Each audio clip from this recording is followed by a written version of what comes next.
Wake up, people, wake up, wake up. Wake up, people, wake up now. Wake up. Wake up, people, wake up, wake up. Wake up the people, Lord, wake up. Listen.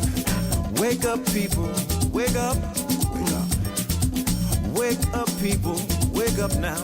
Wake up. Wake up, people, wake up, wake up. Wake up the people, Lord, wake up. Listen. It's all right. It's okay. Remember, the sun will shine in the morning. God bless. Wake up.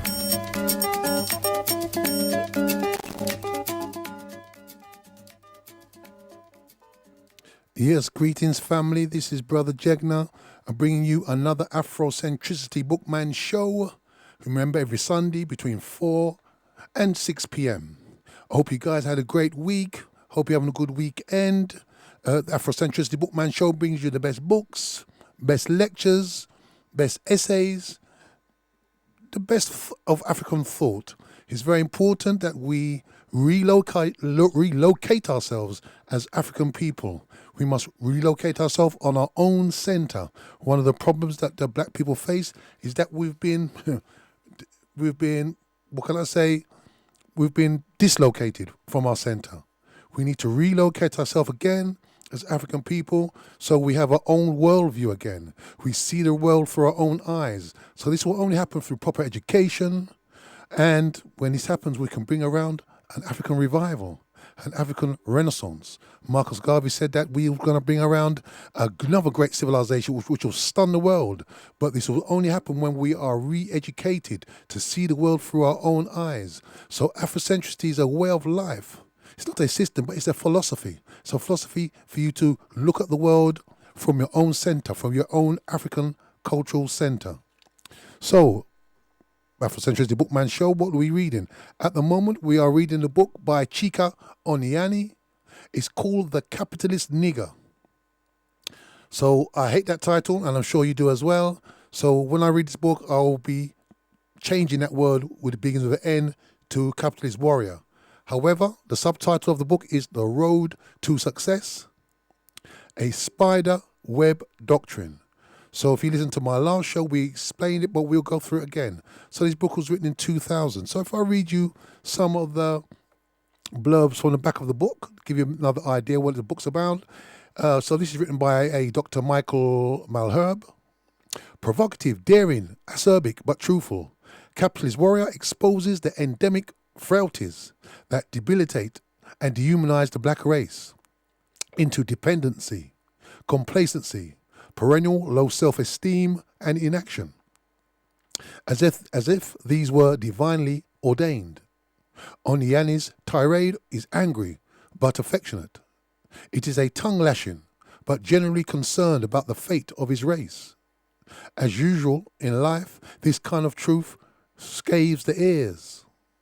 After all, the charity begins at home with one's own race. Another blurb says, Capitalist Warrior excels as an explosive and jarring indictment of the black race. The book asserts that the Negroid race is naturally endowed as any other. It's probably a non-productive race. The black race is a consumer race and depends on other communities for its culture, its language, its feeding and its clothing. Despite enormous natural resources, blacks are economic slaves because they lack the devil-may-care attitude and the killer instinct of the Caucasian, as well as the spider web mentality of the Asian. Capitalist Warrior contends that only as an economic warrior employing the spider web economic doctrine can the black race escape from the victim mentality.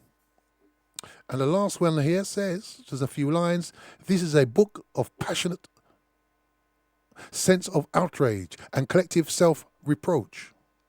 The beginning of self-reform is self-criticism. This author manifests a combination of anguish, anger, and patriotism. So, as you see, it's a passionate book. And he's not here to make friends, he's here to lash us and let us go. This book is 2000, it was published in 2000, 19 years ago, soon to be 20 years ago. And what he says is true, that we are economic slaves. The African continent is the richest continent in the world, richest continent in the world. But sadly, it's got the poorest people. Why? Because the world is controlled by outside. Even Africans who are controlling Africa, mindsets, for the most part, are located outside of the African continent, outside of the African culture, outside of the African needs. And our self-esteem has been beaten down so much because we do not educate ourselves. We still have the educational system of foreigners within Africa and the Caribbean, and where African communities are into diaspora, that we believe what we've been taught in these educational systems. And what are we taught in these educational systems? The African people have not done nothing, and are not likely to do much in the future either. We had Martin Luther King say we had a dream, but apart from that, we were slaves. We sat down in the dark, waiting for people to come and give us a light. When you know yourself, you know that this is absolute rubbish. When you know yourself, you know that Africa are the creators of civilization. The arts and sciences that run the world, even today, was created by Africans. So this is why we must educate ourselves. An outside educational system is not fit for purpose, will not do for us.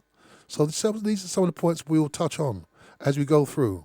But coming back to this book, which is an excellent book, The Capitalist Nigger. I know you can download it actually on the internet. I've seen it in the PDF form. You can download it. Capitalist, Nigger. I'm going to call it Capitalist Warrior by Chika Oniani. He's a Nigerian author, and it's an excellent book what he writes. So let me just take care of some of the housekeeping right now. Sponsored by Glass Are Us, 730 Seven Sisters Road, London, N15 5NH. Call Glass Are Us for all your glazing needs on 0208 800 6663. For your glass and double glazing repairs, shelving, tabletops, splashbacks, mirrors, shower cubicles, balustrades, and balconies. You can trust Glass Are Us because they are completely transparent. So I'm going to start. We got up to chapter, my apologies, we got up to page 14 last time. I'm going to start at page 12 because it's got a head in here, okay? So this is page 12. This is the Capitalist Warrior. Blacks are economic slaves, is the heading. There is little, my apologies, there is nothing like the state of the black economy. It does not exist in Africa. Neither does it exist in any part of the world. It is an illusion to think that there is such a thing called a state of a black economy. Blacks are economic slaves. There is no group of people in this world who have abandoned any ambition of being economically independent from the grip of others as the black race, whether the Africans are from the continent or from the diaspora. Black Americans, Caribbeans, or migratory Africans. We are more slaves now than when the Caucasian conquered and sold us into slavery. The word slave means serf, chattel, paupers, peons, or vassals. There is nothing in Africa that is owned by the people. Can we disagree with what he's saying? We are owned, lock, stock and barrel by people of European origin, Japanese, China, the Indians, and any other people that has decided to become economically viable. In fact, I believe that the only possession in the world that his black race could lay ownership to is the fresh air, the free air that we breathe. And that might be in question and jeopardy if the present trend of consolidation of our conquerors continue. There is no black entity that is economically independent in any part of the world.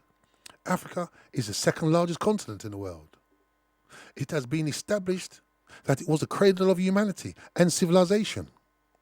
Africa possesses the largest percentage of the world's natural resources: gold, diamond, silver, uranium, plutonium, manganese, coal, oil, and that's just to name a few. But unfortunately, Africa is today economically under occupation, although I would prefer to use the word military than occupation. The fact is that none of the natural resources Africa is blessed with is under African control. We do not even understand the value of the natural resources we possess. Otherwise, we will know how to cultivate them. If we did, we would own the avenues through which these products are brought to be utilized in the world. The United Nations has a year in, year out declared Africa as the world's poorest continent, despite its enormous natural resources. The fact is that the world is moving so fast that black people stand the chance of being annihilated. And I believe that is the purpose. Oil has become one of the most important products in the world. It is what created the fortunes of people like the Rockefellers. It is what created companies like Standard Oil, which was broken up to become the juggernauts of Exxon, Mobil, and Texaco, etc. A lot of the African countries possess oil in abundance, including countries like Nigeria, Angola, the Democratic Republic of the Congo, Gabon, Libya, Equatorial Guinea, and others. Now Ghana. In fact, it has become the economic lifeblood of most African countries. But we as Africans don't have an iota of knowledge of the process of finding the oil and bringing it to use. To discover the oil, the white Caucasian has to bring his equipment to survey our land and shores. If there is oil, he estimates the amount of oil located in that area. We award him the contract of drilling the oil. He brings his own men, unlike in his own country. Whatever environmental damage the drilling does is none of his concerns. All he wants is that oil. When the oil comes out of the ground, we also award him the contract to take the oil from us. He brings in his tanker, he loads the oil and brings it to his own country, where he refines it. He pays less than $12 a barrel for the crude oil.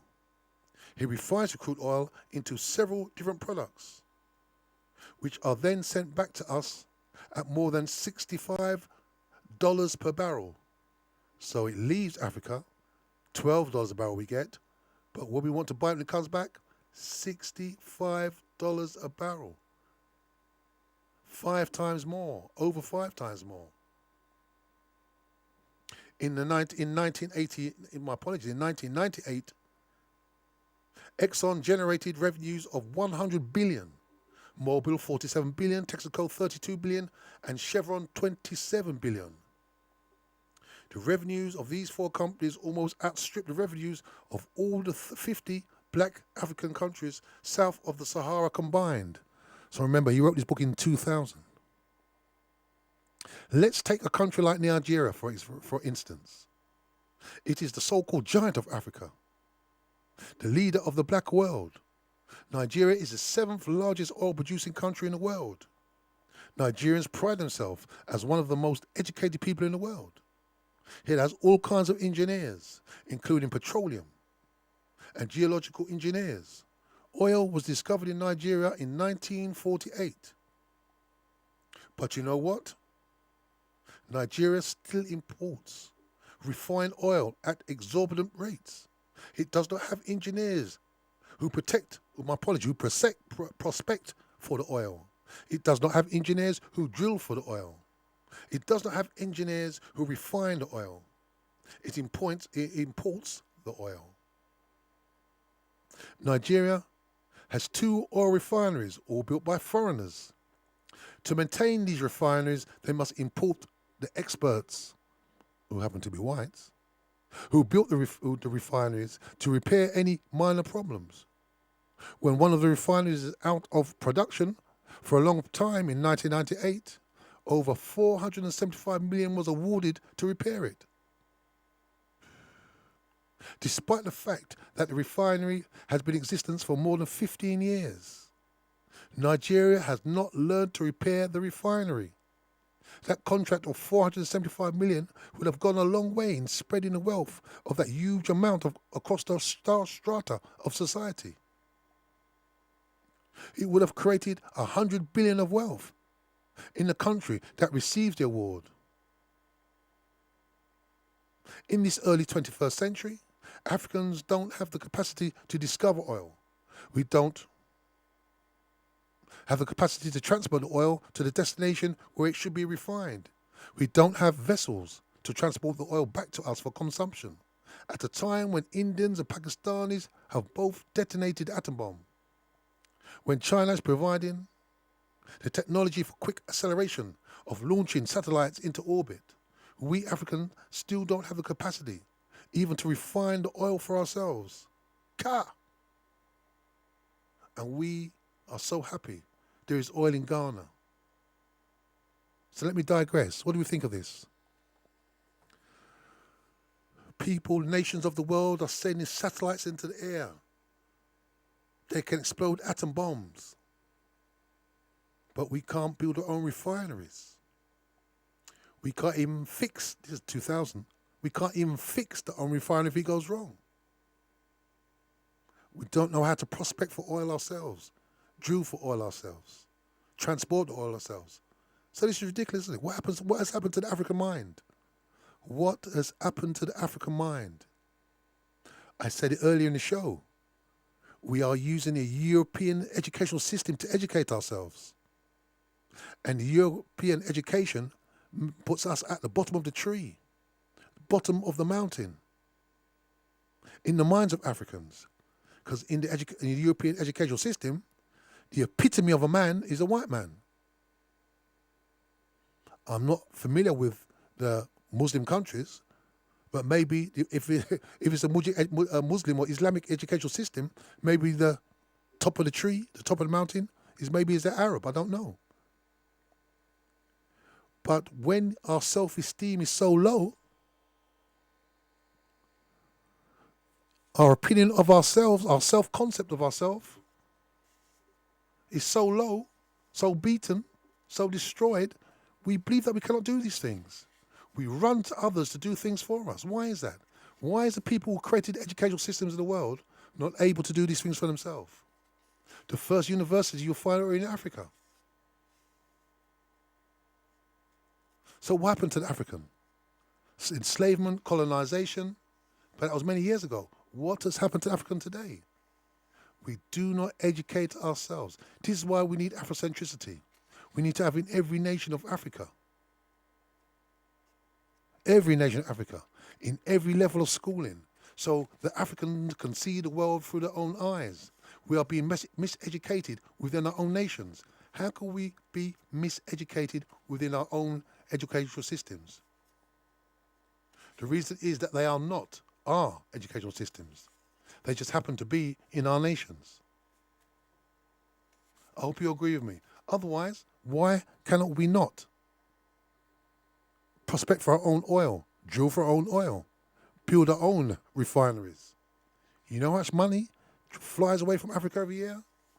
And I'm not even mentioning what happened, what France does with the nations which France colonized.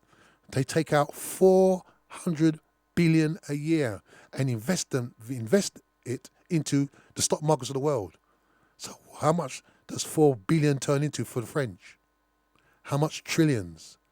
And they say, look at Africa, their children are dying because our money is sucked out either by the French kind of way of doing it or by our inability to sort ourselves out industrially, economically, educationally.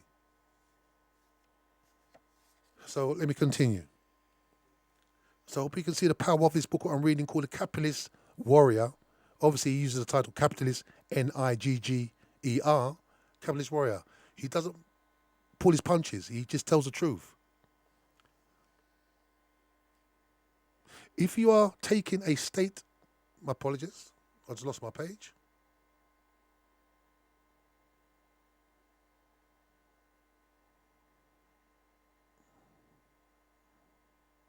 All right, okay.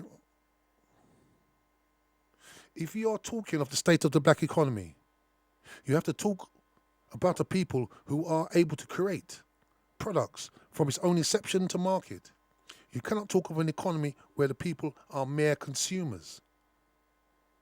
Take a walk through the theatres of the marketplace. When you wake up in the morning, what is the first thing you do? Of course, you turn on the light. Electricity. There is no electricity utility company owned by blacks, either in Africa or the diaspora. When the lanterns, which are still used in most African villages, are imported. You shower. You show me a water company owned by blacks. Though Africans have water companies, they invariably still have to be built and maintained by Europeans. In the black community, all the products they are produced by other people. That is not an economy. It's a consumership. This is a lesson we should learn. When the Caucasian needs slaves to work in their farms, they made blacks their machines. They found these machines much slower when they invented a horse-drawn plough, and they became superfluous. When they found the cold unbearable, they invented heating systems. This African American created the radiators, by the way. When they found the summer heat unbearable, they invented air conditioning. Let me say, the Moors in Spain had air conditioning, by the way, in their houses as well. When they needed a way of talking to one another without visiting each other, they invented a telephone. When they stopped the practice of a town crier, they invented the radio. When they found writing with pens too slow, they invented the typewriter and now the computer. When they need to get to a destination faster than riding on a horse, they invented the automobile. They invented a ship to be able to cross the wide expanses of water. When need arose to get somewhere far, even faster, the Wright brothers came to the rescue and invented the aeroplane. Every other people of color, the Japanese, the Chinese, the Indians, assuming white is not a color, have appropriated all the technology and made them their own. In fact, they have learned so well that they produce these products better than the people who originally invented them. This is the mark of intelligence. There is the reality check for a capitalist warrior. He is not in the habit of deluding himself about the grandeur of his ancestors. He acknowledges it. He does not live on it. His reality check is that the strong must inherit the earth. He understands that the world is a jungle. It is kill or be killed. He understands that if you do not produce what you eat, if you manufacture what you use, and you don't understand how to articulate and conceptualize the concerns of our people, there cannot be a solution. He understands that the state of the black economy can only be created when a group of young black men and women decide to dare to be successful. Yes, we have to dare to be successful. A capitalist warrior understands that for the black economy to be created, he must have to create a niche for himself. The moment to restart the black economy must be planned with absolute focus, with each individual focusing on how he can run or how he can contribute to making it a reality. There are some capitalist warriors who have already begun the movement. One night I was watching Jay Leno on NBC's Late Night with Jay Leno. One of the guests that night was Michael Jordan. Leno wanted to know why Jordan did not proceed with his purchase of the NBA franchise, the Charlotte Hornets. Jordan replied that the owners had a different understanding of what he wanted his investment in the club to do. I cannot put my money where I don't have total control, said Jordan. Michael Jordan, in this case, understood what it means to be a capitalist warrior. Heading Black Illusions of Success. Let me remind you, this is the Afrocentricity Bookman show. We are reading the book Capitalist Warrior. I remember my apologies. Black Illusions of Success is the heading. Former ministers of Japan publicly announced that blacks were inferior and less intelligent than other groups of people in the world. Yet, even now, Africans make a large percentage of people who purchase Japanese products in large numbers. You wonder what this says about the intelligence of black people. Did you hear what he said? The former minister of Japan and a former prime minister of Japan announced that blacks were inferior and less intelligent than other groups of people in the world. Yet, even now, Africans make a larger percentage of people who purchase Japanese products in large numbers. You wonder what this says about the intelligence of black people. Here is the leader of a people who confess publicly that they do not much care about you, and that you are really inferior. Yet, what do? You reward them with your hard-earned money, which you earn with the same sweat of intelligence that is being questioned. Blacks the world over have made Japan what it is today by buying up whatever they produce. Do we agree with this? You know you got to agree with this. Japanese think we're inferior. Imagine what would happen if we stopped buying their products. What would happen to their products? You don't understand the wealth of black people. We believe that we are poor, but we are not poor. We just like to give our money to other people to make them rich and richer than us. But we're not poor. We are not poor. America, if you just think about African Americans, for example, if you put them on the scale of the world, the wealth owned by black Americans alone makes them something like the 11th richest country in the world. I hope you realise that. African American alone, I can't remember the exact figure, but it's something like the 10th, 11th country in the world. They earn trillions a year. However, where does their money go? When they earn $1, how long does it stay in their community? This is what we need to learn. It leaves their community just like that. But the wealth that they produce is phenomenal wealth. This is what this book is trying to open our eyes so we can understand what we're doing. Do we love ourselves? Do we love our children? If the answer is yes to both of those, we need to sort ourselves out.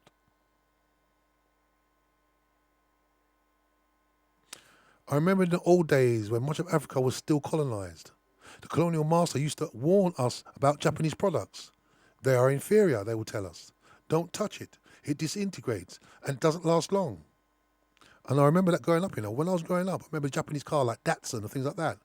I mean, because obviously the climate, UK, the wet rain, it would start to rust within a couple of years, it'd be rusty. So there was some truth in that. Their products wasn't that good.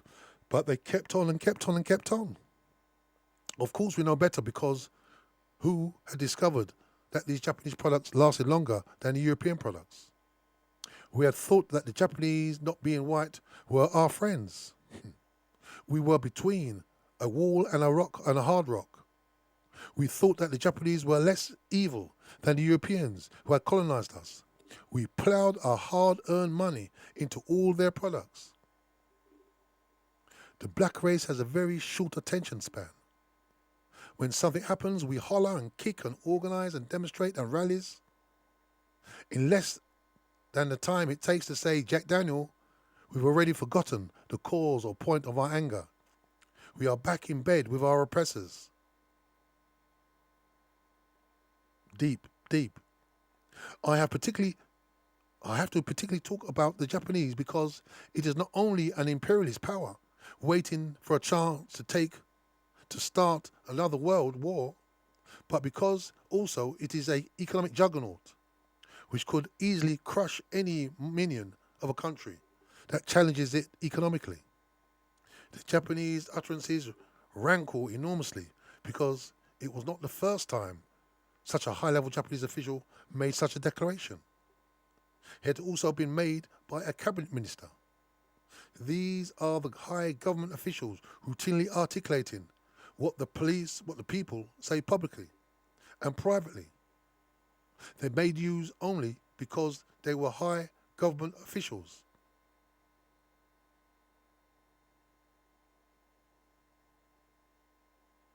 Go to the homes of Africans. The Japanese rule the household. It's Sony TVs, Sony VCRs, Hitachi, Iowa, this, Iowa, that. The Japanese have us wrapped around their fingers and can twist us any way they like. You can never get respect from a people who believe no matter whatever you call them and how much they hate you. You have no alternative but to come back for more insults. I remember once somebody was speaking, a sister was speaking to somebody I know. And I was walking down the road market and they were speaking. And then she said, okay, well, I'm going to the shop now. And it was like an Asian hair care shop. And she has got one. And then she said to the girl before she left, she said, oh, they're so rude to us. They're so rude in there. But she was going back into their shop. What does that say about her mindset? They're rude to you, but you're giving your money to them. And this is what the book is saying. What is wrong with us? I know what's wrong with us. What do we believe is wrong with us? How can people disrespect us and we'll go back to them and give them our money? But I continue. They know that you are inferior. You are not intelligent. So why even bother mincing their words in public? You cry foul. You shout that they insulted you. They offer you lukewarm apologies. But the fact remains that they are not really remorseful. Yes, they offer apologies, but behind closed doors, they congratulate themselves. And after the initial uproar, they sit back and laugh. You see how these idiots have not learned anything about us? Dumbasses. That is the only way they can describe us. One thing is certain. Africans like to dance. They like to party. They like to sing. They have enriched the world with all kinds of music, all kinds of dance steps, high life, jazz, rock and roll, soul, and now hip hop. You name it in the music world, Africans invented it. We made the Walkman one of the most successful products ever launched. So far it concerns music, we are there, numero uno. You believe that a people who are so much into music and singing would have factories producing guitars or any of the other musical instruments. You would think that they would own companies that produce the albums. You would think that they would control the distribution system of the albums. But as usual, Africans take a back seat and let others control them. Even the music magazines are not controlled by blacks. In 1993, a young Jewish man started a newsletter about the new phenomenon called hip-hop music, or rap music, if you will. It is called The Source. The black illusion of success is measured by the kind of car we drive. Fortunately, or unfortunately, the Cadillac is no longer the measure of success for most Africans. It is now the Lexus, Mercedes-Benz, BMW, Jaguar, or Acura in Africa. There are more Mercedes-Benz, BMWs and Jaguars than there are people.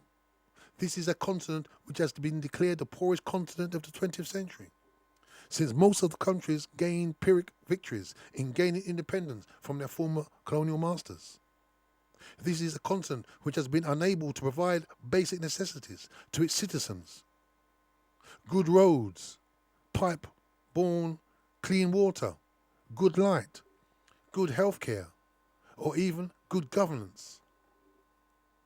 In most cases, you see huge squalor of strewn dirty garbage piled high and mosquito-infected waters. And yet, all around it, you see cars upon cars of Lexus, BMWs, Mercedes-Benz, and other luxury cars. Africans live for today. Let tomorrow take care of itself and be damned. So where are we listening to so far of this book? And this book's only just starting, you know. We only just started reading the book, and you see what is lit up, illuminated for us. You're not going to hear this on TV. You're not going to hear this on BBC, ABC, CNN. This is what we have to teach ourselves. Each one teach one. Only we can free our minds, as Malcolm says, and even Nelson Mandela, Marcus Garvey said.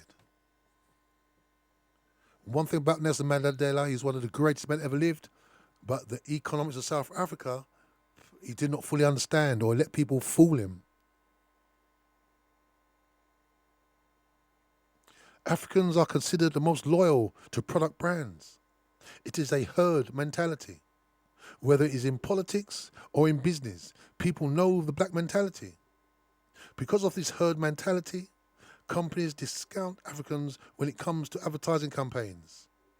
Blacks are considered afterthoughts or to fulfill certain so-called quotas.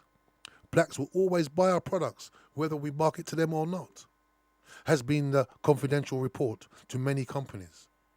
Companies like Timberlake, the shoe company, have articulated the fact that allowing marketing to blacks would cheapen the image of their products.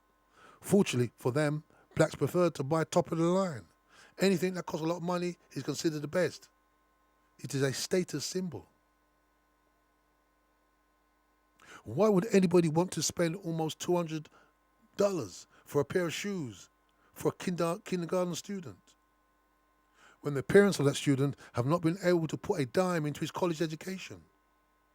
Black illusions of excess are even more, or even translated to the kind of drinks we drink. Africans drink a lot of Heineken. They think drinking Heineken shows that they are successful. It is a drink of success. It is a status symbol to be seen drinking Heineken. We spend millions of dollars drinking Heineken. Heineken doesn't give a damn. They don't consider blacks as a market they should go after. They believe that whether they caught that market or not, blacks will always drink Heineken. It takes a great sweat to make a buck. In many cases, you have to be dehumanized as black in making that buck. Doesn't it stand to reason that before you spend the money, you would ensure that it's intelligently spent? You know why I have a great admiration for the Jews? Because they will never allow anybody to disrespect or humiliate them.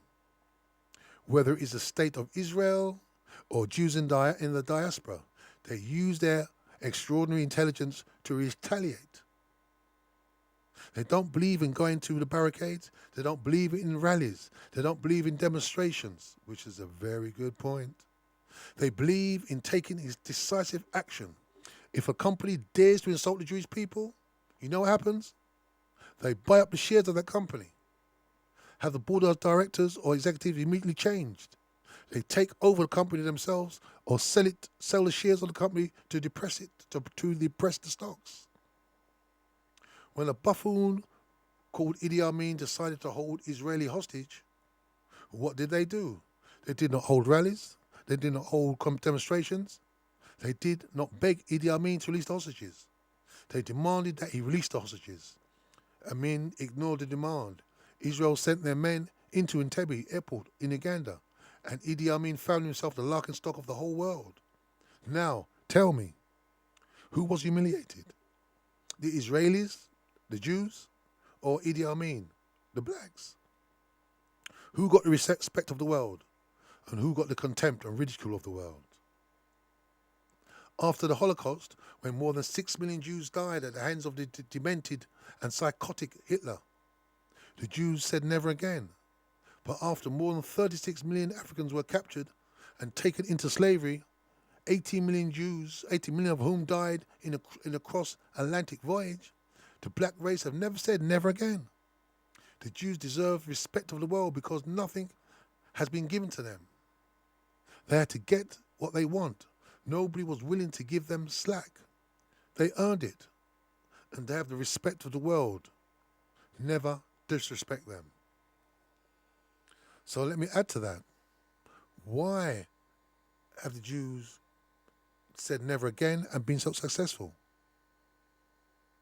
What is the difference between the Jewish people? These are European Jews, by the way. Remember these African Jews as well, who were the original Jews. But why have these European Jews been successful?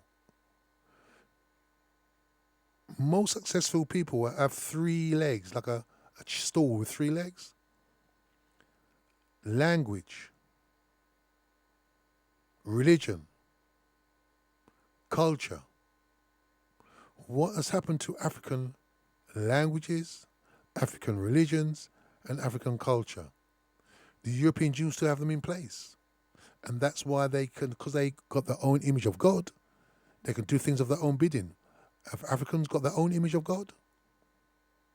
In Nigeria, they got these massive statues to this big white Jesus. Why would a nation that is like 98% black put up these big statues of white people?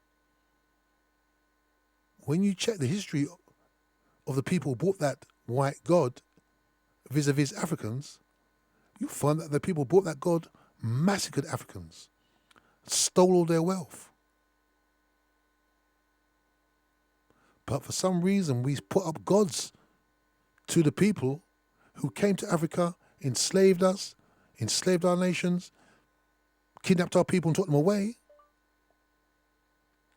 But we still put up big images to these people. In fact, we are bowing down before them and worshipping these people. It just shows you what psychology, the power of psychology. They've done a job on our minds and we haven't shaken our heads up enough yet to shake it out of our minds to understand what's happening to us. How can somebody brutalize you and you worship them? So maybe we'll leave that for another day. We've covered it already on this show, but we'll leave that for another day. The Jews have no illusion of success. They know they have a lot of enemies because of their intelligence and brilliance. People are jealous of Jews because they have the mindset that says, I will accomplish what you can never dream of accomplishing, whether you stand in my way or not. Your wishes and dreams are not my wishes and dreams. I will not play in your theatre according to the script that you have written. Even if I play in your theatre, it will not be not according to the script. It will be according to the script that I have written. And I will write such a script that there is no way you can turn it down. Take it or leave it. If you take it, I will help you make it a success. If you turn it down, I will build my own theatre, play my own script, and put you out of business. This is the only way you will get respect because you built a solid foundation, which no man-made or natural disaster can uproot. So I hope you heard what he said. The mindset of the Jews, he says, I'm going to repeat this, I will accomplish what you can never dream of accomplishing, whether you stand in my way or not. Your wishes and dreams are not my wishes and dreams. I will not play in your theatre according to the script that you have written. Even if I play in your theatre, I will be according to the script that I have written. I will not write such a script that there is no way I will write such a script that there is no way you can turn it down. Take it or leave it. If you take it, I will help you make it a success. If you turn it down, I will build my own theatre, play my script, and put you out of business. That is the only way you will get respect because you built a solid foundation, which no man-made or national disaster can uproot. So I hope you are listening to what this writer Chika Onieni, a Nigerian author, has said.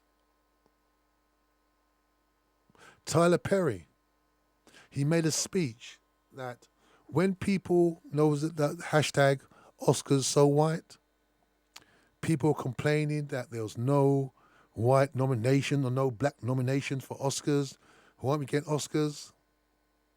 And Tyler Perry said, well, everyone's crying and bawling and making up noise about why aren't we in the Oscars.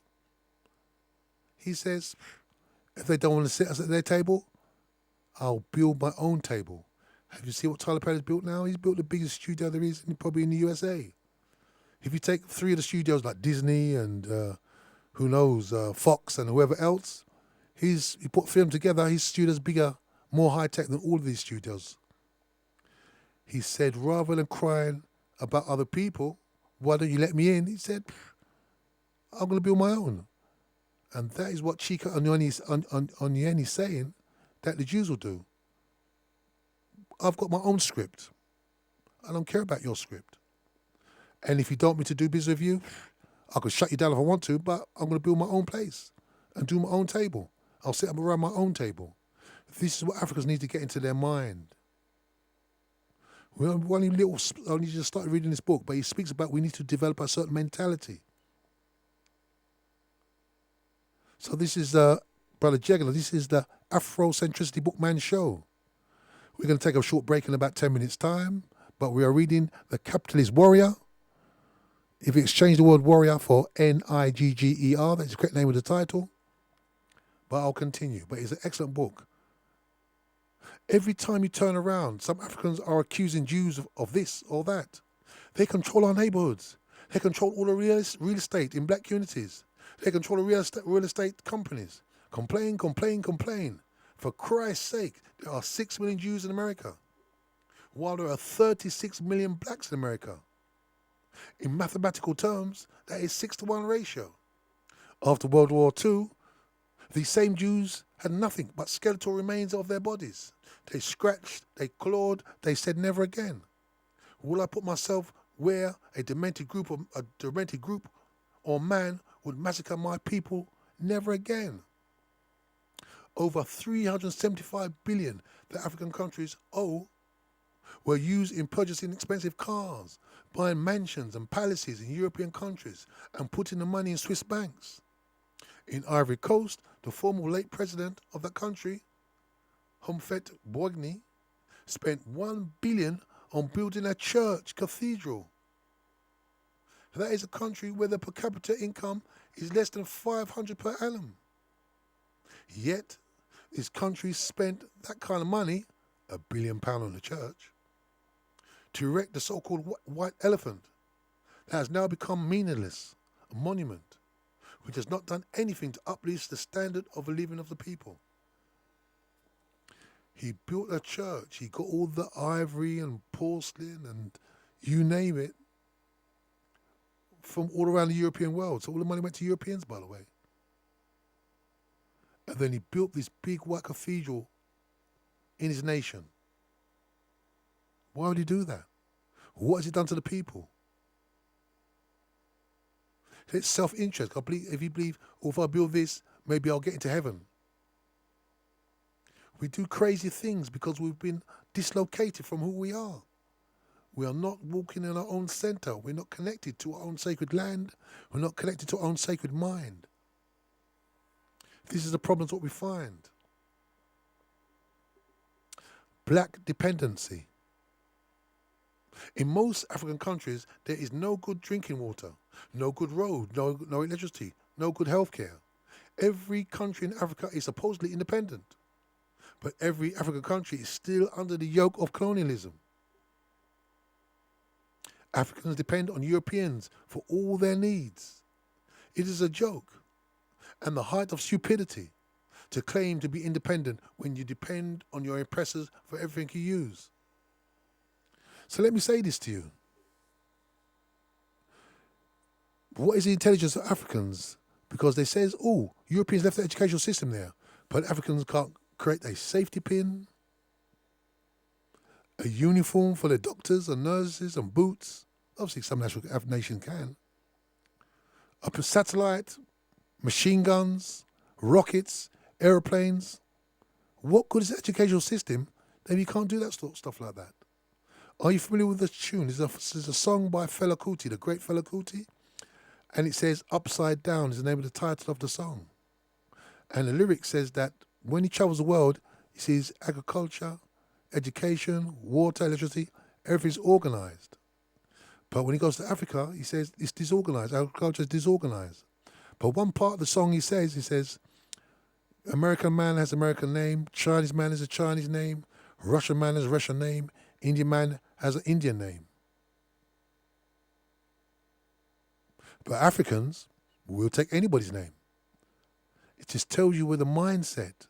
Everybody is so in touch, in sync with their culture, that they're not going to get a Chinese name. Because why would Indian man want a Chinese name? Why would an American man want a Japanese name? Obviously, he was a Japanese American, it's a different thing, but I'm talking about European Americans. He just shows you, so he's saying that he was a serious Pan-Africanist, by the way, Fela Kuti. He's saying we do things we don't understand. Why are we immersing ourselves into other people's culture? Why not immerse ourselves into our own culture like everybody else does? Why do you think the Pakistanis and Indians have their own atom bombs? Could have been named Mr. Patel and Mr. Mohammed or things like this. They're immersed in their own culture.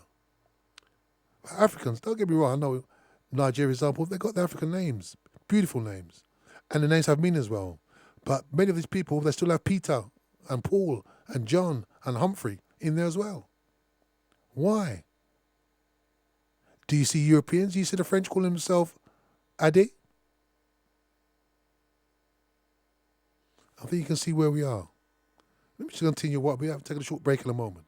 This is the Afrocentristic Bookman Show. We are reading a book by Chika Onieni called The Capitalist Warrior. It is a well-known fact that a group which cannot protect himself economically will always be a slave to others. It is even more certain that the group arrogates to itself the status of being the most educated immigrant in the USA, and you will hear Africans saying this, and it's a true statement.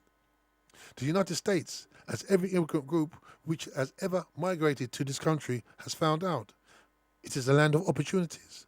You can become whatever it is that you want to be, but we, the Continental African Group, have let the success which others have attained pass us by. Yes, according to the U.S. Census Bureau, the African immigrant is the most educated immigrant group in the United States. And if you check out all the immigrant groups as well, the Nigerians are the most educated in the USA out of all the African groups. But the African groups are the most educated in the United States.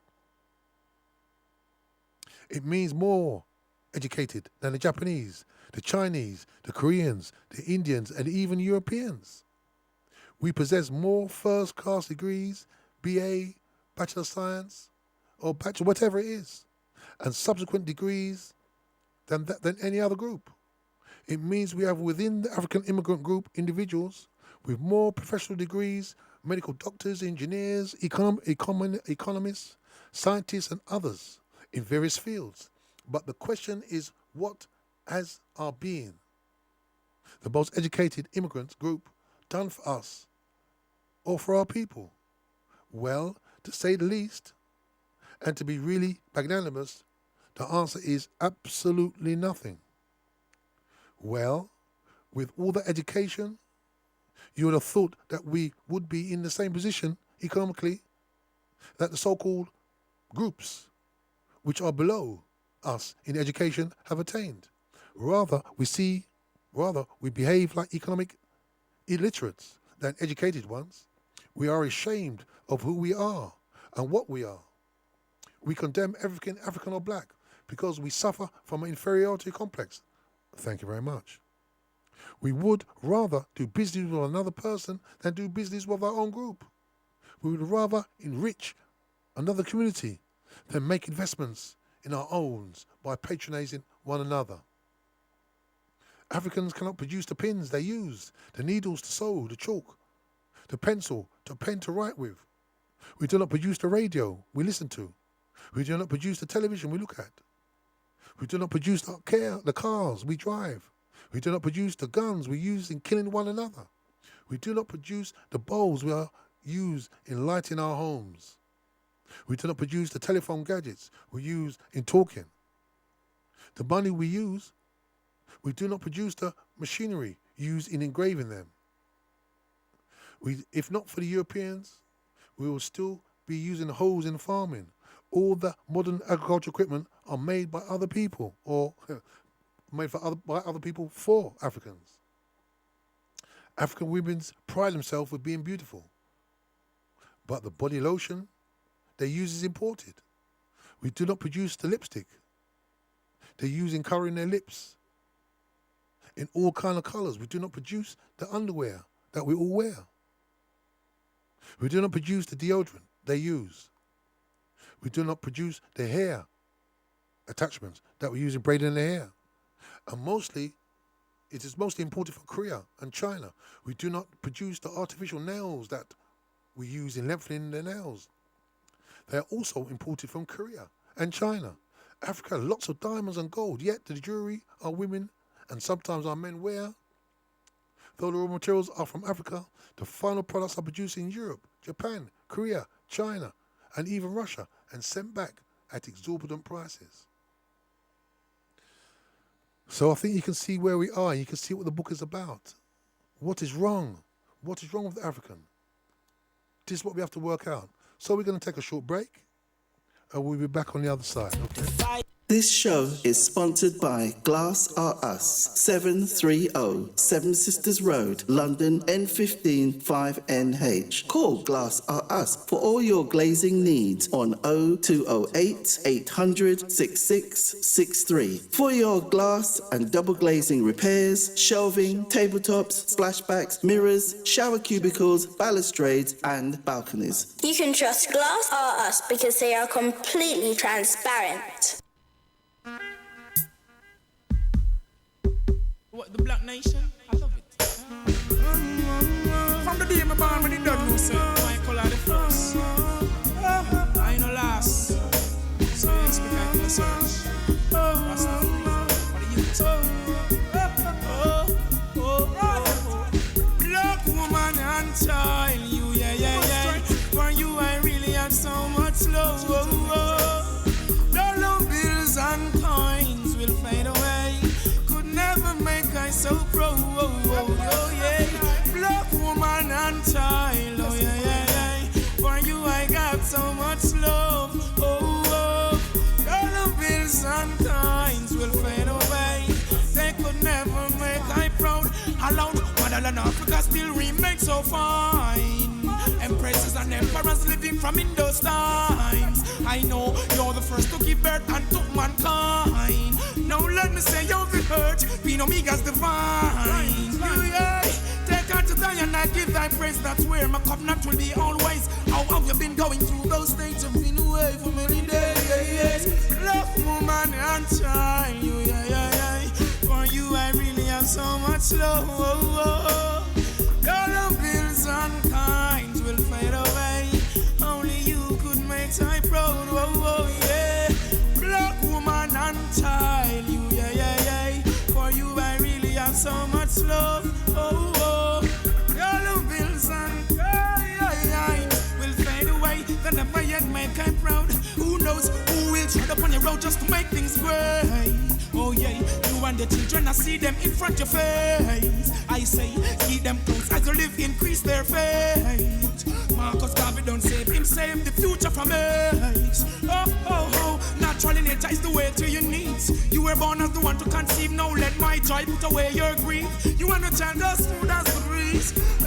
Woman and child, you yeah. For you I'm having so much fun, yeah. Dollar bills and kinds will fade away. They could never put I down.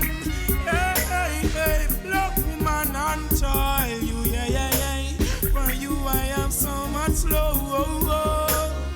Dollar bills and kinds will fade away. They would never make I proud. Alone, who are those standing at your door, dressed in Ethiopian clothes, coming more and more. Oh, what a lovely day. The blessing is so pure. Someone conceived today. Of this I am sure. Yeah. Black woman and child, you yeah. For you have got so much love. Dollar bills and coins will fade away. They never yet make I proud. Oh, black woman and child, you yeah. For you I have so much love. Dollar bills and coins will fade away. They never yet make I proud. Say it aloud, Kamala and Africa still remains so fine. Empresses and emperors living from in those times. I I know you're the first to give birth unto mankind. Now let me say you're the earth, Queen of big as divine. Oh, oh, oh, take I to Zion, I give I praise, that's where my covenant will be always. How have you been going through those days, dumping away for many years, yeah. Black woman.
The sweetest things are there to be found. The golden sunshine, the wind that blows around. The fresh vegetation which comes from the earth. Oh, Mama Africa, you make me know what life is worth. Hey, hello, Mama Africa, how are you? I'm feeling fine, and I hope you're fine too. Hello, Mama Africa, how are you? I hope when you hear these words, your grace turn blue. This is the Afrocentric, the Bookman show, every Sunday between 4 and 6 p.m. This show is sponsored by Glass Are Us, 730 Seven Sisters Road, London, N15 5NH. Call Glass Are Us for all your glazing needs on 0208 800 6663. For your glass and double glazing repairs, shelving, tabletops, splashbacks, mirrors, shower cubicles, balustrades, and balconies. You can trust Glass are us because they are completely transparent. So we are back on the other side. Hope you enjoyed that short musical break. This is Brother Jegna, and this is the Afrocentricity Bookman show. We are reading the book called Capitalist Nigger, but I'll use the term Capitalist Warrior. It's a wake-up book for us economically. One of our final boundaries we have to cover, we need to stretch across, we need to reach is our economic boundary. Many of us know our history, or at least a pretty good understanding of it. Some of us know our spirituality, some of us know some of our cultural parts, but economics is what we need to master. Think about economics, not just being pretty good, we need to dominate it. Just the same way people are dominating us. We should not be tiptoe and think, well, let me try and do it, don't upset anybody. We need to dominate everything we do. Everything we do. And this is a nice link here. So Afrocentricity International UK are presenting the film by Black World Films called Resurrecting Black Wall Street. And this is being held at the Ma'at Centre, 366A High Road, Tottenham, London, N17 9HT. This is on Wednesday, the 27th of November at 7 to 10 o'clock. So again, Afrocentricity International UK are screening Resurrecting Black Wall Street, the blueprint for Black Power. Wednesday, 27th of November 2019, 7 to 10 p.m. at the Ma'at Centre, 366A High Road, Tottenham. Please be there. Exit night, we need to understand our economics. People are dominating us, our money is leaving our communities. It's not that we're poor, it's that our money leaves our communities, so we don't pool our money together to build and create our institutions and other wealth-based kind of industry. We need to produce institutions which are life-protecting. Anything that is life-protecting, that is the institution we need to build. Anyway, I'm going to continue now. Capitalist Warrior by Chika Onye. He's about as a wake-up call. We need to dominate our economics, yeah? Just like other people. We need to develop a mindset, which we used to have back in the day, by the way, but has been kind of beaten down. We're not quite sure. And we need to teach this mindset to our children. We need to be financial literate and dominate all these areas. Our women like to look like Caucasian women. They believe that the men prefer them to look Caucasian, anything but black. As a result, they bleach themselves with all kinds of dangerous alloy-based whitening creams. Initially, the stupid product lighteners of the skin, but eventually it begins to peel their skin and cause all kinds of skin disease, which is not only dangerous to themselves, but nauseating to look at. They develop blotches on their face. When the sun comes out, they can smell like nauseating odor in their bodies from miles away. These lightning skins products are not produced in Africa. And these skin products kill our women because their organs fail. all these zinc and alloys, all this kind of stuff get into their skin. It's not good. It's not a good look. So that just shows you that the mentality of our people, that we believe that our culture is not good, our skin's not good, our hair's not good, everything's not good. We need to shake up and wake up. The people dominating us were nowhere when we create civilization. And in fact, we educated them. That was our big mistake, by the way. We educated them. Twice we educated them. And now they're dominating us. And because they've rewritten our history, we don't really understand fully. And they took stuff from the periphery of our culture and come back and enslaved our minds with it. Yes, I'm talking about religion. What they're calling their religions came from, it's just fragments from our culture, fragments from the periphery of our culture. And they've come back because we don't know ourselves. We build statues to them. We empower their ancestors and forget our own ancestors. And that is some of the reasons why we do the things we do. It is pathetic to note that more than 40 years after the first African country got its independence, all our clothing is still imported from abroad, notably Europe, China, and Asia. In the 90 to 100-degree weather of Africa, we are not considered to have dressed properly unless you are wearing a suit. The suits are not produced in Africa. The yarns for the suit clothing are made in Europe or Hong Kong. The thread is made in Europe. The needle is made in Europe. The tailors are either Europeans or Asians, or even when Africans have condescended to wear their own flying robes, all of the textile material are also imported. In fact, the lace, which our women like so much, is imported. The George is made in Holland. How can the rest of people be happy in life when they know that they are totally dependent on others for all their needs?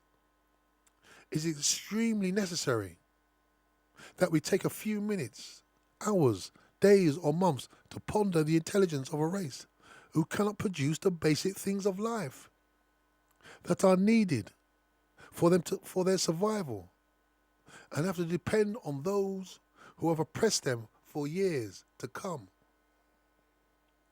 to their aid. So what do you think about that? We rely on others for our, not just our needs, but our wants as well. But it's the needs we need to focus on.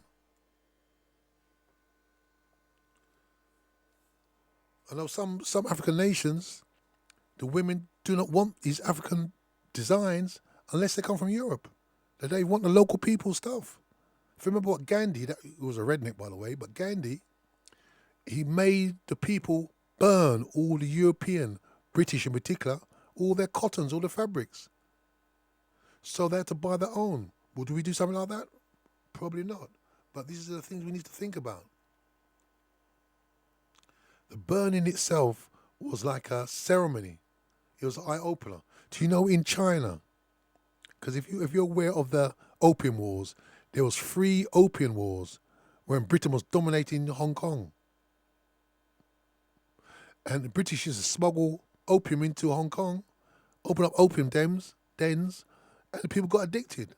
And obviously they went for all the higher ranking officials in the area and made them become drug addicts so they could start to dominate the country.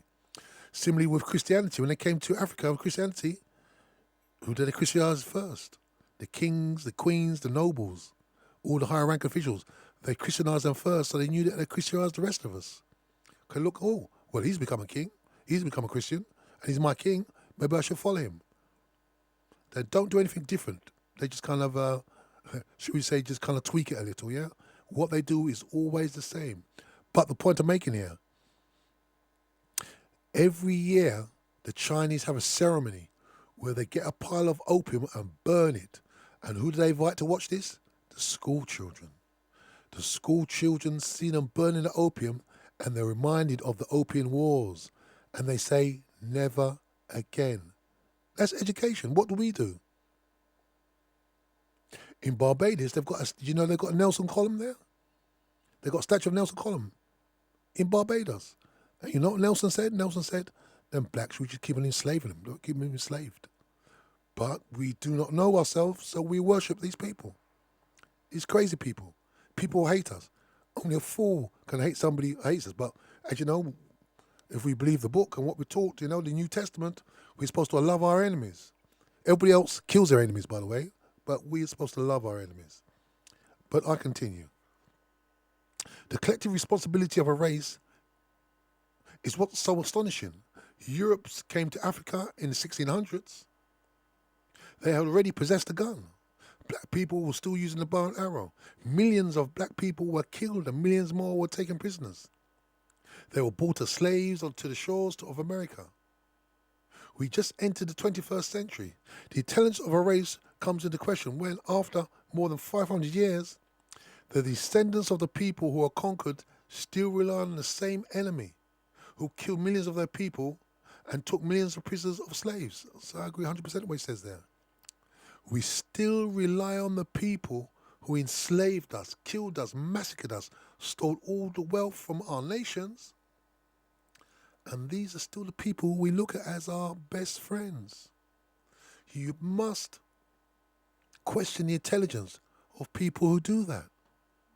I question my own intelligence when I know that there is no factory, well, maybe an exception in South Africa, where guns are produced. I question my own intelligence when I know that there is absolutely nowhere in the hemisphere, with the exception of South Africa, where blacks produce guns. In America, blacks kill more blacks than others, yet there is not one gun factory owned by blacks. In America, how can a race of people sleep at night or face their conscience in knowledge for making guns to defend themselves in the case of a future confrontations? If it was not so tragic, it would be so comical to see Africans slinging automatic weapons on their shoulders and boasting about seizing this territory or that territory. If I were a Caucasian, I would find it quite comical that these dumbass idiots are incapable of learning a lesson or two since the first Spanish Armada landed in Africa. African military is a joke, period. The sooner they realize that, the better it is for the black race. They should lay down all the imported guns that they use to terrorize people. There should be a law that says if you cannot produce the gun that you are using to kill millions of your own fellow brothers and sisters, then you are not qualified to carry such a weapon. You should go back to using bows and arrows until we have found a method to duplicate the same weapons of destruction that the Caucasian continues to use to destroy us through the back door of supplying those weapons to us. Black dependency on the rest of the world to continue to solve the problems cannot continue. We want to be spoon-fed with every damn product.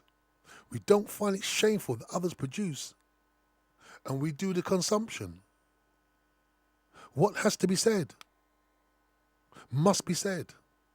I cannot live with myself knowing that I had the opportunity to say it like it is, as blacks are fond of saying, but as usual try to hide under the cloak of not offending my people, not knowing that the Caucasian would be aware of what he has been aware of since the beginning of time.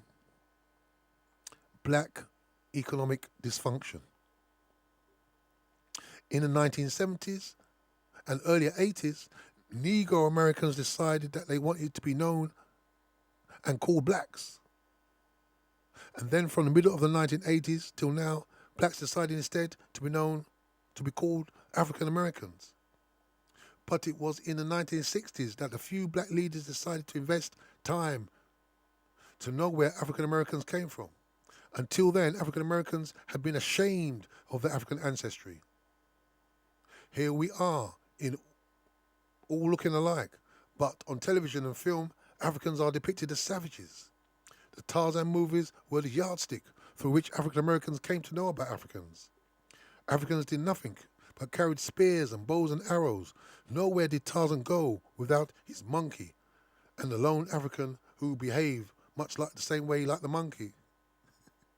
It was a scene repeated over and over and over, day in and day out. And the Caucasian American decided that blacks were no more intelligent than the Africans that Tarzan interacted with. The image of Tarzan and his monkey made it an impossible task for African Americans to have an affinity with their brothers from the continent. They had the sight of Africans. Africans had come to America in the late 1940s, early 1950s, were avoided like the plague. Nobody wanted to have anything to do with them except Africans from, or whose parents were from, the Caribbean. Continental Africans, on the other hand, had been brainwashed and taught that African Americans were not intelligent. They were lazy, depended mostly on governmental handouts, Medicare, Medicaid, made babies only to turn around and abandon their wives and children, and were fond of killing one another, and into drugs. When Africans came here, they also avoided blacks like the plague. They would rather socialize with Caucasians, even in schools that they attended. They avoided the few blacks who were in the schools, and blacks on their parts also avoided Africans because their perception of Tarzan with his monkey. Both groups despised and hated one another. They felt inferior and ashamed of one another. See that. Why are they hating each other? Because they get the definitions of each group from their enemy. African Americans are learning about Africans from the Tarzan. And Africans are getting their view of African Americans from the same Tarzan, same person. And then we end up hating each other. You know, in the USA, they've got this thing called ADOS, American Descendants of Slaves. And the whole concept behind it is that the Americans who built America, i.e. the enslaved, are different from the people from the Caribbean, are different from the people from Africa, and they're creating these small groups to divide and hate each other, calling each other names, all kind of stuff. Those Africans who come here, they hate us and they hate our culture. And what kind of craziness? The only difference between all of us is a boat stop. They despise their blackness. They judge their beauty as our ugliness by the standard of Caucasian. When a black man becomes successful, he shacks up with a Caucasian woman. African Americans accused Africans of superior beings, while Africans accused African Americans of exclusionary tendencies, except when it suited them to be Africans. The brainwashing of the African was so intense that we did not even know when we were taught to despise our own people. I remember in a grade school being taught to sing a song about the Ashanti people in Ghana, and it went like this. Good morning, Mr. Johnson. Good morning to you, sir. I just come to ask you about the Ashanti people. The people of the Ashanti have no sense, and when the rocket hits upon, cry, Jalemi. Of course, the teachers themselves who taught this song, which we sang with such relish, did not know the implications of it at all. They did not understand that we had been made to disparage our own African brothers, to show how stupid they were, or they were not intelligent. So you see that? They had a song, obviously created by Europeans, and the African teachers were singing it to the African children about other Africans. The Jews have made the survival and well-being of Israel a centerpiece of their foreign involvement. African American leaders are yet to decide how to relate to Africa. The Black Congressional Caucus encompasses black legislators in the Congress of the United States. It's yet to develop a clear-cut policy regarding the black relationship to Africa. Of course, given the 54 countries in Africa with a myriad of problems and interests, it is not difficult to understand why they have so much problem relating to Africa. Africans have problems understanding why, with 13% makeup, with a 30% makeup of African population, African Americans continue to sit idly by when the American government continues to spend billions and billions in other parts of the world, other than Africa. When it comes to Africa, it's a pittance. Russia, China, India, Pakistan, Israel, Brazil are just countries where America spends billions. America is ready to pour billions into conflicts like the one raging in Kosovo.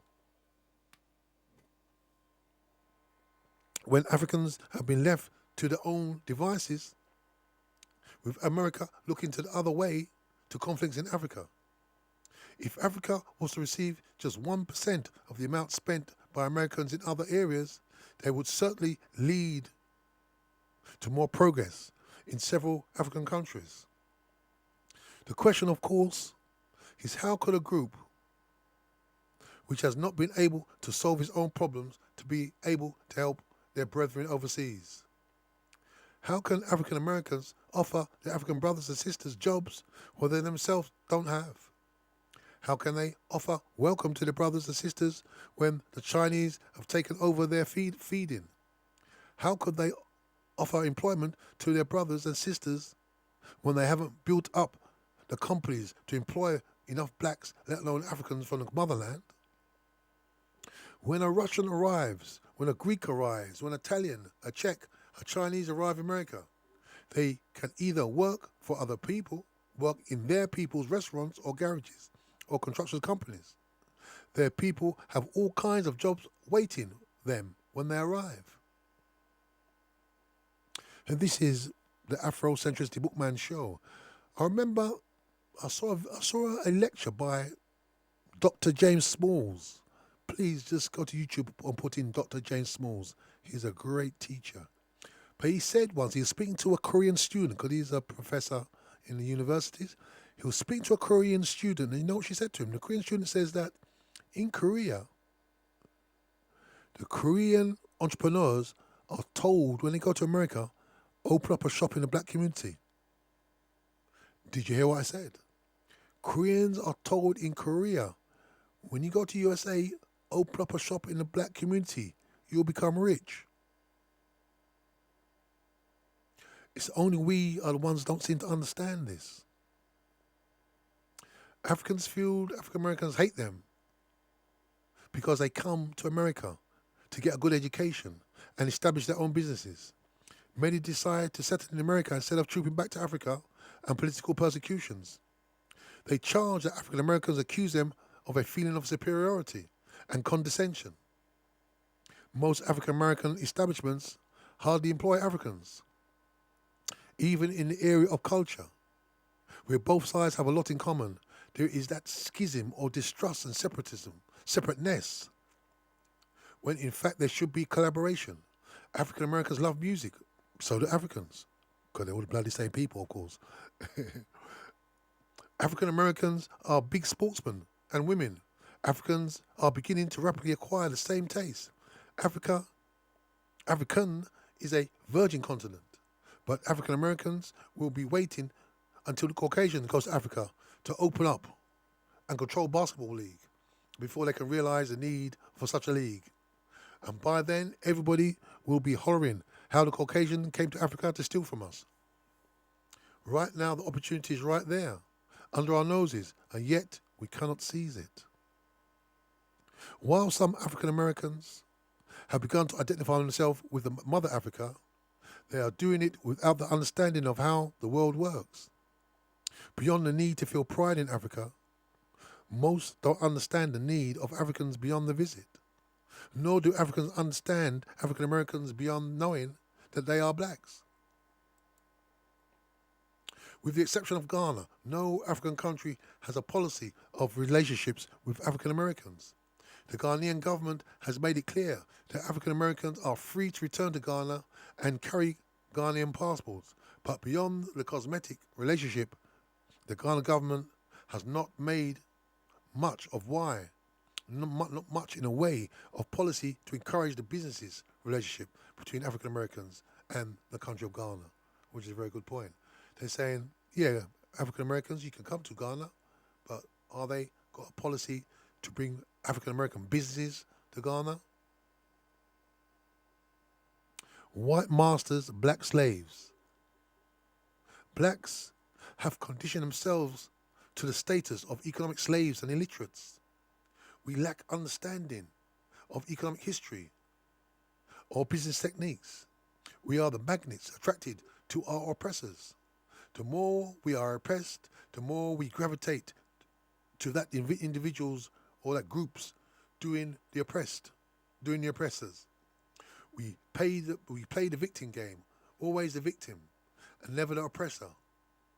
From the time the Caucasian came to Africa in the 1600s till now, we are always the group to offer hospitality to our conquerors. And even at this late hour, we seem to lack the intelligence necessary to examine the ramifications of our actions since then. We are rooted to our basic victim instinct. We accept the oppressors in our midst, make him extremely comfortable, give him all your respect and all your possessions.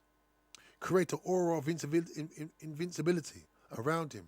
Accept his mistreatment, disrespects, looting of your possessions, disrespect of your women, but then turn around to complain about his unfairness. A very good point. Today in Africa, if you are Caucasian, you are God incarnate. And that's the point I'm making. That is the point I am making. We build these statues to these people.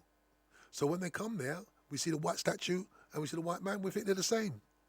This is the same in Jamaica. You take the white man for Jesus. That's what we're doing. And that's why they gave us the image. And we haven't woken up to this. You think these people don't believe in Jesus. The churches have been closed down and they're building luxury apartments there. But I read somewhere the Africans are arrogant. You know why Africans are arrogant? Because they believe that they know the religion better than the people who brought it to us. They'll say, you're Christianity, but you don't even know what Christianity is. That's how arrogant we are. But the white man is just laughing on the side of his face. When we're praying, praise Jesus, praise Jesus, praise Jesus, they're just looting our continent. And when they come in there, we see him as Jesus. And that's why we won't stand up against him. But I digress. Even at this late hour, we seem to lack the intelligence necessary to examine the ramifications of our actions since then. We are rooted into our basic victim's instinct. Accept the oppressor in our midst. Make him extremely comfortable. Give him all your respect and all your possessions. Create an aura of invincibility around him. Accept his mistreatments, disrespects, looting of our possessions, disrespect of our women, and then turn around and complain about his unfairness. Today in Africa, if you are Caucasian, you are God's incarnate. In Africa, if you are Caucasian, it means being the follower, being the following. European, this is British, French, German, Italian, Israeli, Russian, Turkish, Greek, Belgian, Nordics, Australians, and New Zealanders. Asians, Chinese, Indians, Pakistanis, Japanese, and of course Americans and the Canadians, excluding the blacks, of course. If you are one of these groups, you are accorded the respect and worship reserved for God.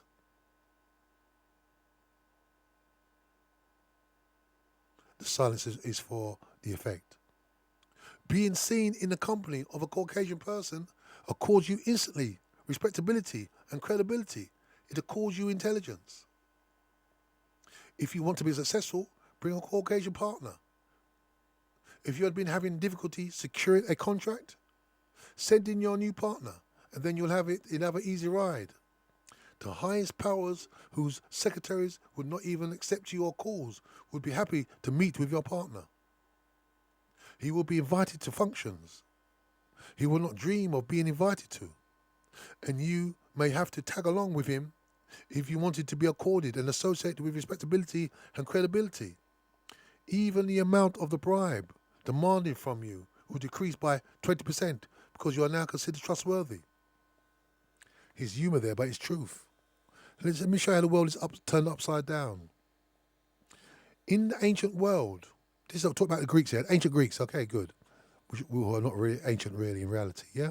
However, when the Greeks, these are ancient Greeks, were looking for a job as a doctor, all they'd have to say is, I was educated in Africa. Yeah, I got my medical training in Egypt, and they'll get a job. Because being associated with Africa made you the best in the world.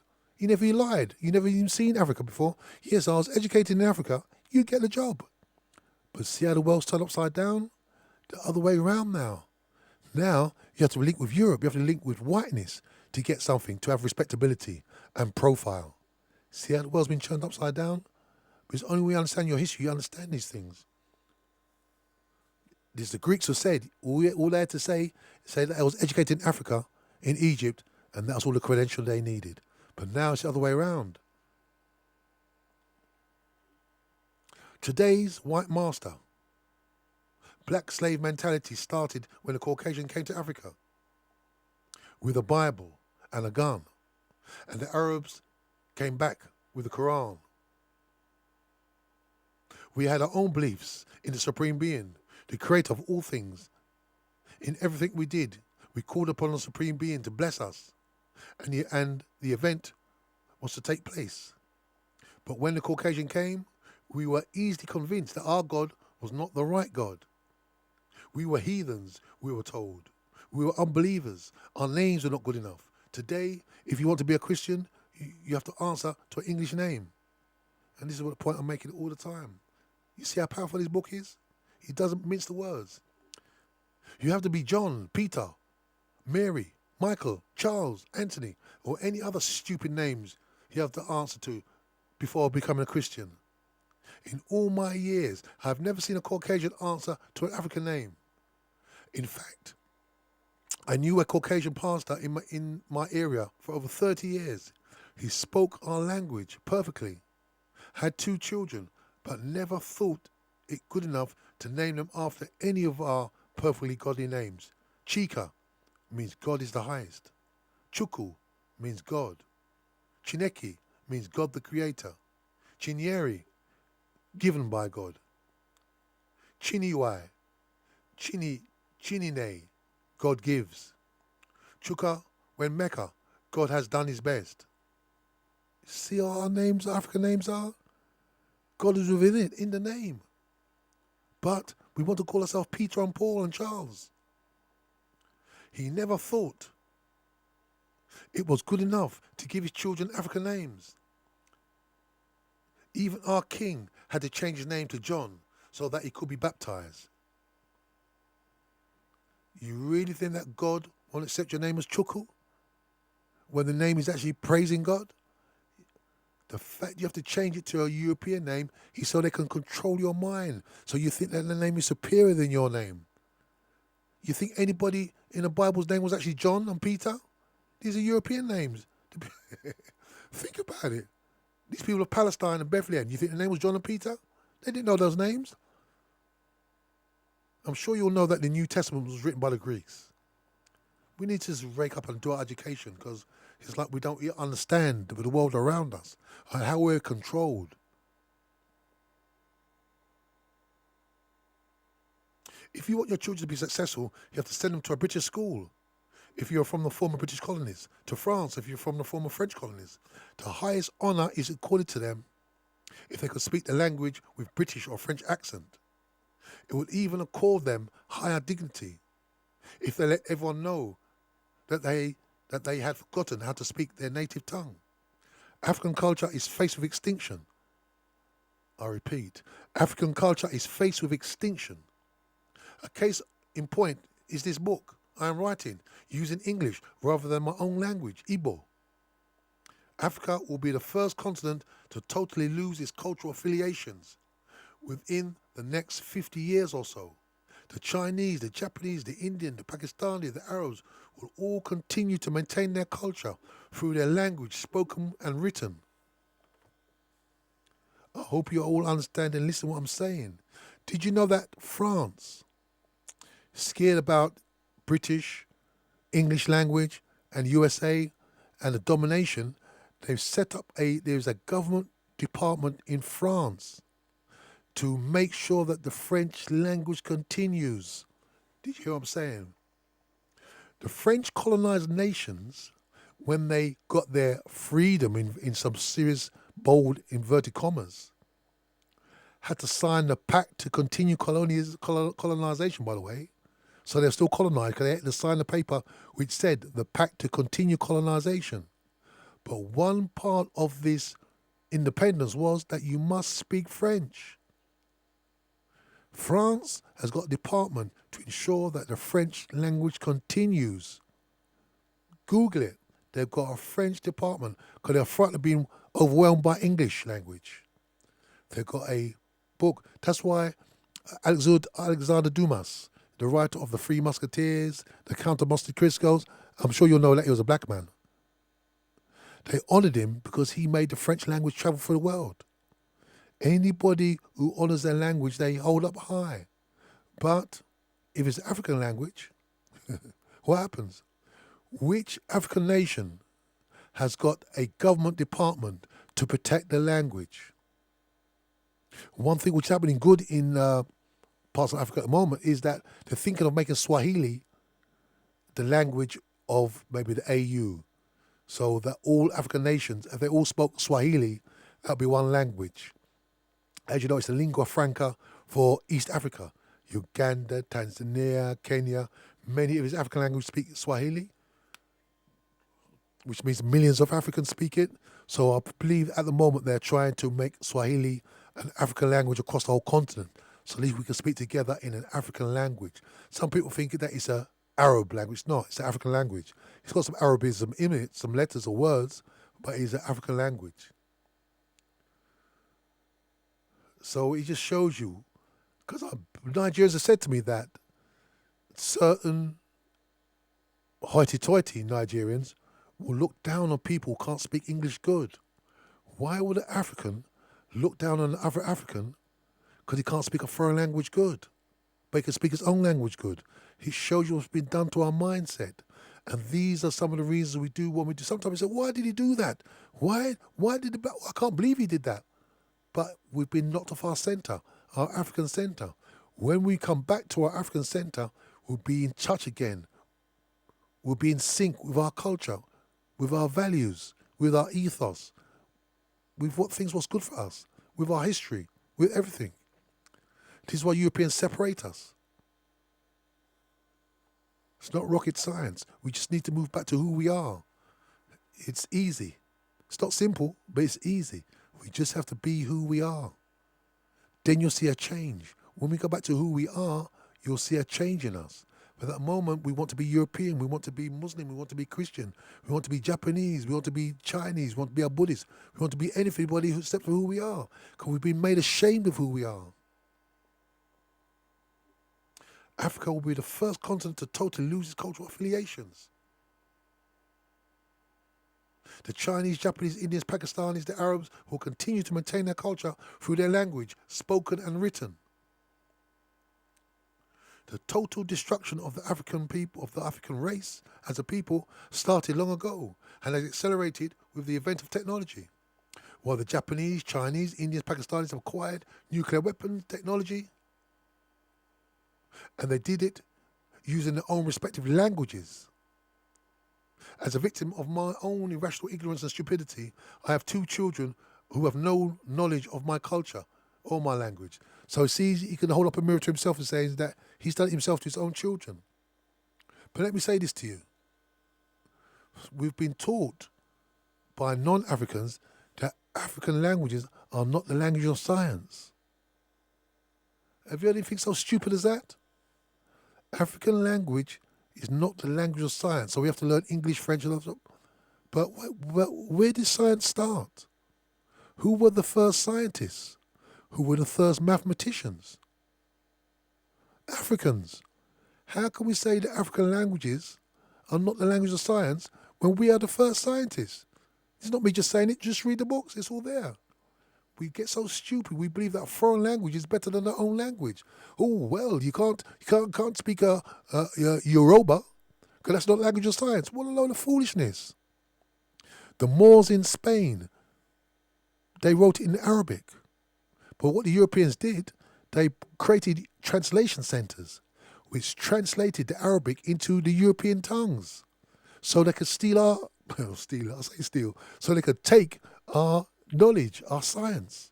When we were the Moors in Spain, they put it into their own language. Otherwise, Europe would be speaking Arabic, but they put it into their own languages. There's nothing wrong with them. There's no language superior than any other language, by the way. Only a fool thinks a language is superior to the other. Your language is the most superior language. Why? Because it's your language. That's why. But we get so stupid, we get so hung up, we don't think anymore. They've done something to our mind. They've hit us in the head. They say, "Whoa, look at them to the Japanese. They had a nuclear bomb," which they do. Hiroshima and Nagasaki, they dropped bombs on them. But we had a bomb hit us in our head. It's splintered our minds, splintered our culture. That's what has happened to us. Nuclear bombs have hit us. Over 500 years of these people coming to our continent and giving us their God, their language, their history, their culture, their values. Shattered us as African people. But the first step is to understand what's done to us. And the second step is to correct it. It's not hard. It's not hard. I accepted the irrational thought. So he's saying that he's even done it with his own children, which is not good. As a victim of my own irrational ignorance and stupidity, I have 2 children who have no knowledge of my culture. He's a Nigerian. Or my language. I accepted the irrational thought that my culture was primitive, which I have come to regret. A people without a language or culture is doomed to utter extinction. Did you hear what he said? A people without a language or a culture are doomed to utter extinction. Yes, money talks all over the world. I remember in 1996, after Mr. Tony Blair became the Prime Minister of Britain, one of his first acts was to ban Nigerian Airways from flying into London. The ban took effect in February 1996. Nigeria waited until May of that year to retaliate and ban British Airways from flying to Lagos. Nigeria. Mind you, Nigeria is one of British Airways' most lucrative routes. It is the same syndrome of following the oppressor who treats us the worst. By the end of the year, British Airways has started feeling the pinch and losing the most lucrative route. It began to urge its government to lift the ban on Nigerian Airways. It campaigned hard to convince the Labour government that it was not in the best interest of Britain to lose the route of airlines such as KLM, so lose the route of basically their competition, KLM, Royal Dutch Airlines, Lufthansa, German Airlines, Sabina, Belgian Airways, Air France, or Alitalia. You see, we don't understand how powerful our money is. Detour to the promised land. Intellectual bankruptcy is the heading. Africans are not a forceful people. Neither are they aggressive to the point to fight to the finish. We are resolute on our commitment to the goal and lack the devil-may-care doggedness needed to scale Mount Everest or the Himalayas. We are easily influenced and distracted in pursuit of a quest to reach a set goal and to be the best that they are destined for. Intellectually, we are bankrupt and decrepit. We have a very short attention span. We have a very short burst of energy which easily extinguishes in the face of impediment. We prefer to be the parasites of culture, in which we had no hand in creating. A Caucasian culture which took them years to perfect, and which we cannot easily emulate in its basic tenets. A predisposition to make wars not only on themselves, but more on others for intimidation and supremacy. Unlike the Caucasian counterparts, the African is a compassionate so-and-so, easily influenced to hospitality of known enemies because of their acts of deceitful intention. So he's saying that we allow people who know our enemy, because they deceive us into thinking they're a friend, we still give them hospitality. The balkanization of Africa by the 6 Caucasian nations, Britain, France, Spain, Italy, Portugal and Germany, resulted in the creation of a disparate and at best baseless boundaries, countries without geographical significance. The fight to gain independence was not so much the aggressive pursuit of the goal of independence by African leaders as to the realization by the Europeans that they had looted all they needed to loot from Africa. The leaders of Africa who benefited from the handout of independence to African countries had no concept of the ideals of rulership that they were inheriting, other than their desire to displace the Europeans in their oppressors' masses, in their oppression of masses of the people, and their opulent lifestyles with the resources of the people. So I've heard that before. Then when some of these African nations had their alleged independence, they didn't really think about a united Africa or the people as such. Many of the people took over just wanting to go into the mansions where the Europeans used to be, the leaders. They thought, oh, I can live the life like these people should live. The best cars, the best house, the best champagne. Kwame Nkrumah did not, yeah? Many of the leaders did not as well. They thought about, let's unite the land. Let's industrialize. Let's move forward. Let's show you what Africa can do. But obviously these leaders were overthrown and killed for the most part, yeah? So, but many African leaders, they just wanted to live in the mansions where the Europeans used to live. So they could look down on other people. It's so sad. But it just shows you our mindset. So this is the last 5 minutes now. So I'm really going to have a break. What page we're on there now? We're on page 25. So we'll continue with page 25 again next week. This is the last few minutes. So let me speak about Afrocentricity for these last 5 minutes, yeah? Afrocentricity will bring a cultural revolution, which in turn will bring a political revolution and sustain a political revolution. You see, if we have an economic resolution or revolution, unless we have a cultural revolution before it, it will not be sustained.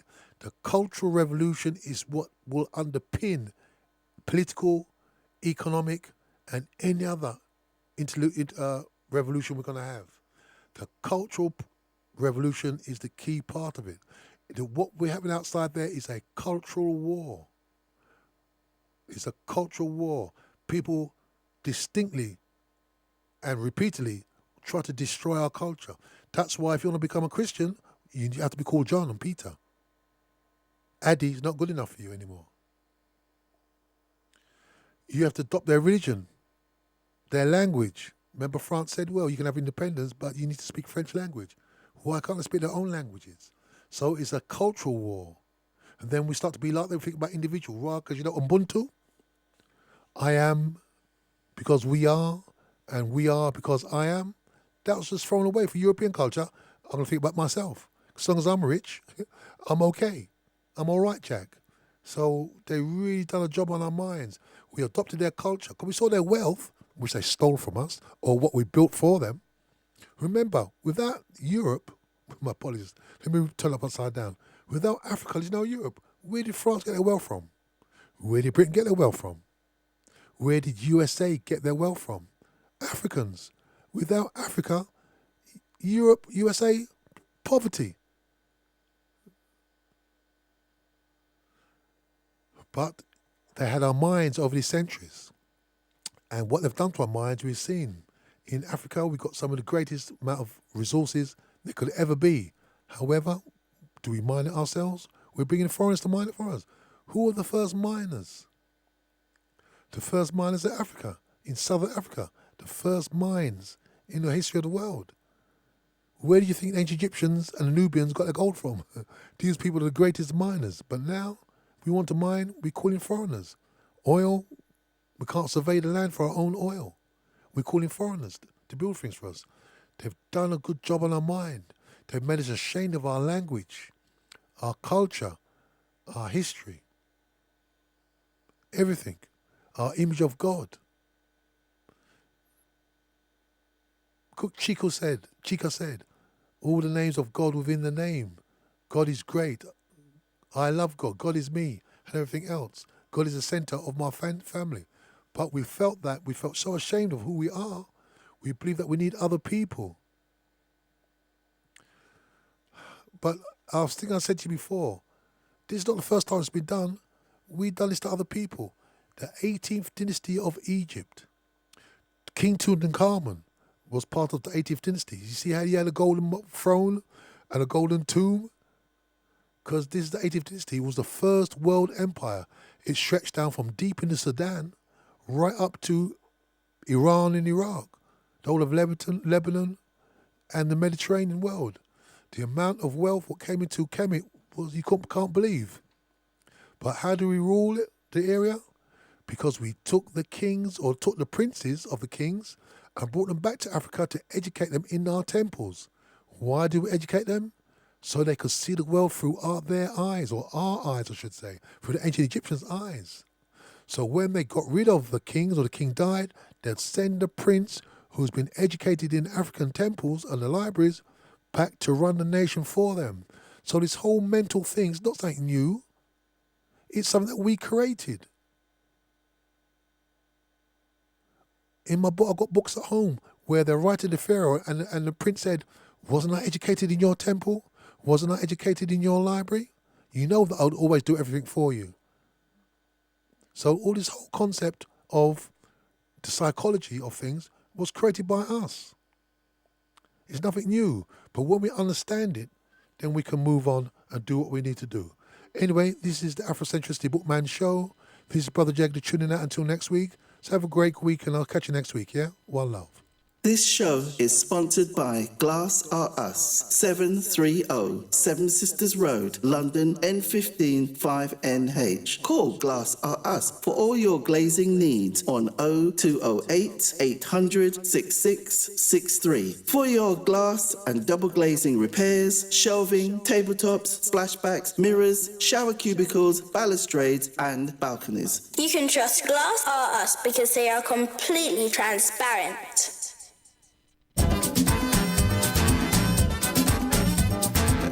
Dancing in heaven. You hear me? Wake up, people. Wake up. Wake up. Wake up, people. Wake up now. Wake up. Wake up, people. Wake up.